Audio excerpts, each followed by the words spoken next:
Welcome to Tillamook Bay and the city of Garibaldi, home of the Tillamook Bay National Estuary Project.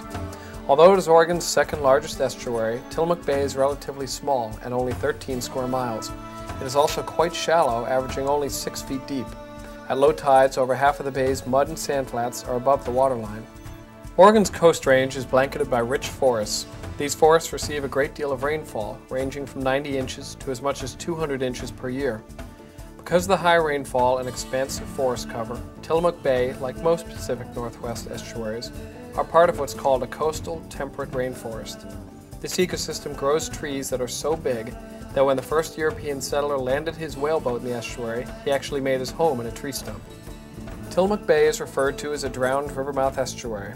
About 12,000 years ago, the level of the sea began to rise as ice sheets the size of whole continents began to melt. As the level of the Pacific Ocean rose, the mouths of rivers became submerged under the ocean. Over the thousands of years that followed, the rising ocean and the submerged rivers finally reached a balance, creating important habitats like mud and sand flats, meandering sloughs, and lush wetlands. Together, these areas comprise a complex estuarine ecosystem, providing critical habitats for all sorts of fish, shellfish, birds, marine mammals, and other creatures. 5 salmon species use the estuary to grow and mature before heading out to the open ocean. After years of decline, a seal population has grown in recent years, and seals can often be seen sunning themselves on sand flats during low tides.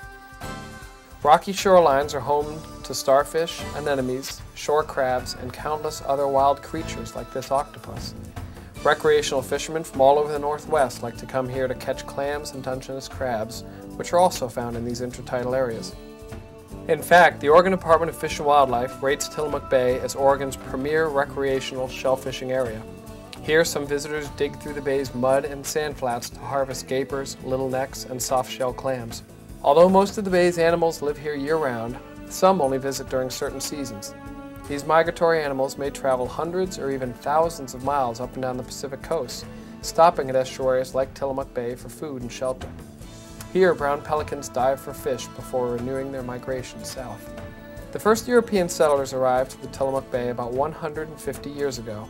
When they arrived, they found several small tribes of Native Americans who survived on the abundant fish, crabs, roots, and berries available in the area. Many of the towns in the area were built on Native American villages, and many of today's roads actually follow the Native American footpaths.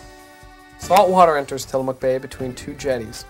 Once in the bay, it mixes with the fresh water of the 5 tributary rivers to create an estuary.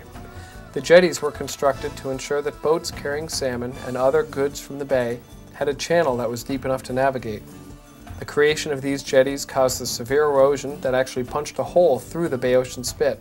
A town once stood in this spit, but was washed into the sea as the spit breached. The ocean sands that entered the bay also had a devastating effect on the local oyster industry and may be impacting eelgrass beds even today.